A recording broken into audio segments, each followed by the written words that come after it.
Dr. Bharadwaj, as the chair of marketing at Great Lakes Institute of Management, what are your views behind the marketing strategies of the BJP government that has won? Okay. Number one, right, in marketing, we always say that the strategies have to be based on consumer insights.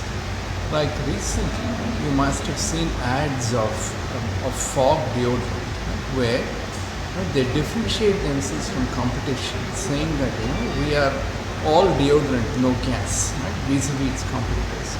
And that in fact was something that they learned through consumer research. So similarly, right, the campaign managers of the BJP, right, after conducting consumer research, they found out that the brand value of Narendra Modi, the brand recall, the brand equity of Narendra Modi, right, is much higher than that of the BJP. So therefore, what they did was they took the decision to project Narendra Modi, right, rather than the BJP or the NDA in all their campaigns, right? And right now it seems like very obvious, but 6 months back, 9 months back, when 6 months back, when Narendra Modi was anointed the prime ministerial candidate, right, this was not that obvious, and in fact it was quite controversial, and in fact even some senior leaders of the BJP themselves, they were against this. But this was a master stroke to me, right? Because they realized that brand Modi, right, is more powerful than brand BJP. That is number one. Number two is, right, they ran, they hired some of the best known names in Indian advertising, right? Sambal Sara, Prasun Joshi, Piyush Pandey. But these people have a wealth of experience behind them. So they've run successful campaigns with hundreds of brands in their lives, such as Fevicol, you name it, right? They've run so many campaigns for so many brands. So what they did was, they took sentimentality out of the picture and just decided, okay, this is a business, right? We have to, our client is the BJP, right? And let's leave sentiment aside, let's focus on, if this were a brand of like Colgate or whatever, how would we sell it? That's the approach that they took.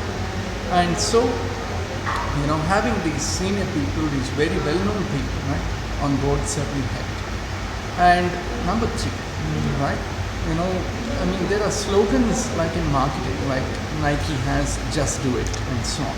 So this time, right, the BJP, what they decided was the catchy slogan, "Ab ki baar Modi Sarkar," right? It was extremely catchy, right? And it was easy on the tongue. Everybody could say it. Even the non-Hindi people, right? They understood what this stood for, and they could easily articulate it, mouth it, and understand. So it resonated with them. Right? And number four, right, they ran, in marketing, what we call an integrated marketing communications campaign. So, what this means is that, integrated marketing communications involves the use of multiple methods, multiple media, but the message that is sent should be a unified one. And this was done brilliantly by the BJP, and their campaign managers. So the message was brand Modi, what he stood for, right? Development, according to the, BJP, right? Development and, and so on, right?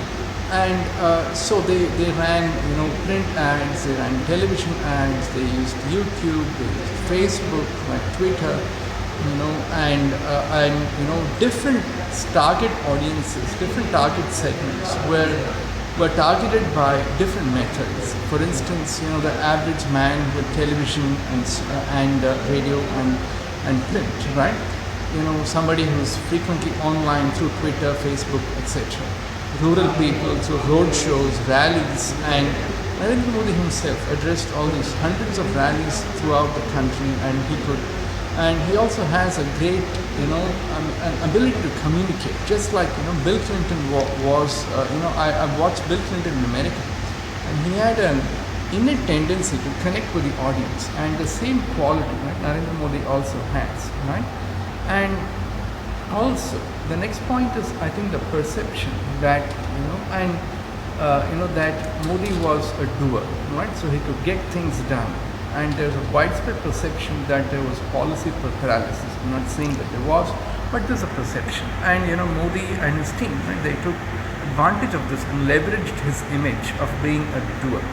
and even things like word of mouth, right, which we use in marketing, right, what we call, like if you look at songs like Kolavil, right, so they did not do any advertising campaign, but through word of mouth and through online viral marketing, right, it spread. So here, right, a lot of migrant laborers from Bihar and Uttar Pradesh and other, impoverished states of India, right, they worked in Gujarat, and when they went back home, right, they spread positive word of mouth, right, about Narendra Modi and his team, right?